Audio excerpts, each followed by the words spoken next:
Welcome back guys, this is your boy Vishu from Savage Camp, and in this video we are going to learn about the .get method from dictionaries. From my experience, this is like a cheat code.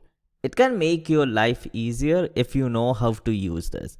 And for this we will need a dictionary. So let's create a dictionary with A, which would be 1. I'll do B, which would be 2, and C is equal to 3. Now the way we use the .get method is I will say d.get and let's say A. So here you can see the first option is the key. So we have to put a key. We already know the key is A. So I'm putting in A. And the second option is default is equal to none. Return the value for key if the key is in dictionary. So we know A is in the dictionary. So here it is going to return the value of A. Let me bring that up again. Okay, so return the value for key if key is in the dictionary. If we do A, we are going to return the value of A, else default, and default is none. So what does that mean? Let's do A, and default I will put in an empty list. So if I hit enter, we already know A exists inside the dictionary D. So it returned the value of A.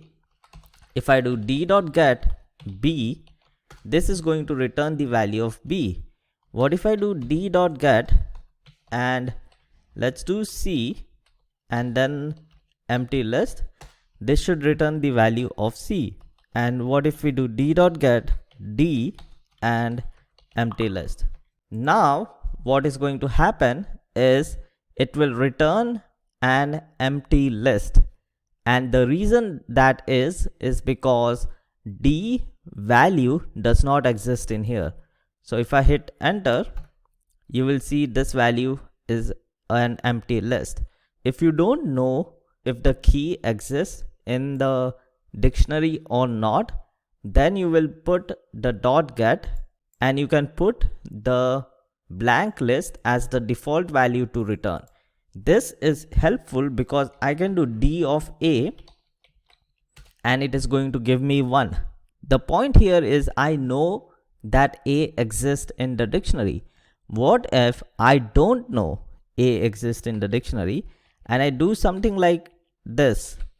It's going to give me an error. It is giving a key error because D of D does not exist.